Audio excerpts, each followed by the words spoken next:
Hi, I'm Natalie Martian, and today I'm going to be talking to you about the conservation of Earth's natural resources. When we first got the topic of backyard conservation, don't water it down, I kept trying to think about overwatering lawns and all that kind of stuff, and then I thought about how about I go in a metaphorical way so that I can cover more than just using water. Just think about all the things we need to survive, whether it's food, shelter, or even clean water to drink. The point is, oftentimes people water down or overlook conserving natural resources. We should not be overlooking the fact that we need to conserve things we use every day, such as water, plants, air, and the atmosphere. Each one of these is essential in our lives as well as the surrounding environment. Water is one of the most important resources on Earth. For example, plants use water to properly carry out photosynthesis, which leads me to the topic of how often people are using water in their lawns and other vegetation in the backyard. Over time, this water use adds up significantly, and I think that in this day and age, when resources are becoming more and more limited, we should cut back on the amount of water that's being used in backyard management. People are also aware of the low percentage of fresh water that we have on Earth, but they're not being attentive to these situations where it's wasted. This is a problem that's occurring every day, and people are just putting it in the back of their minds because we care more about having pretty flowers and a vibrant green lawn than a healthy water source in our future. Another resource that's constantly left unnoticed are the plants found in almost every environment we are familiar with. Today I'm going to be talking about trees specifically, because due to the rapid growing population, there's a higher demand for construction of buildings and housing complexes, and people are failing to notice where the supplies for these projects are coming from. Little do they know that the environment's actually suffering due to these human actions.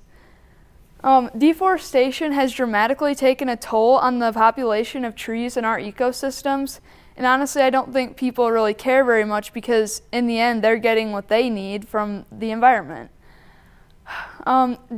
People are ignoring this problem because they know that deforestation is an increasing issue and one day it's going to catch up with society. Air is probably the single most important resource for organisms to carry out the process of life.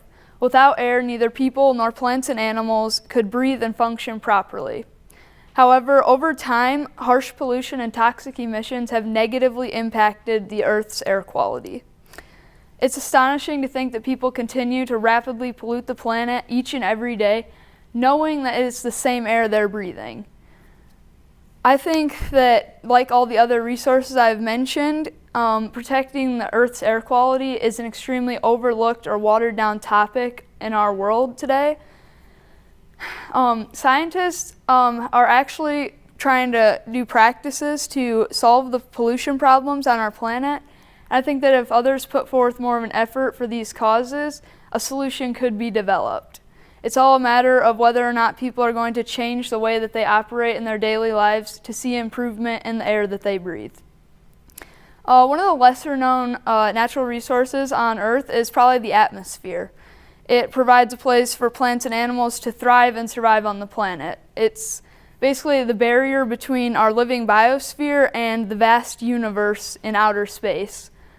Over time, though, burning fossil fuels from vehicles and industrial buildings has dramatically eaten away at the atmosphere, and these actions are causing complications within the biosphere for us. For example, it's not only a barrier for life, but it also contains elements that are important to other cycles within the planet, such as phosphorus and nitrogen help the fertility of the soil.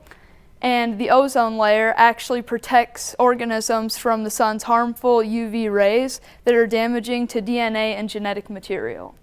Overall, the atmosphere is the only thing that's separating us from outer space and making life possible, so we need to protect it and work hard to conserve it.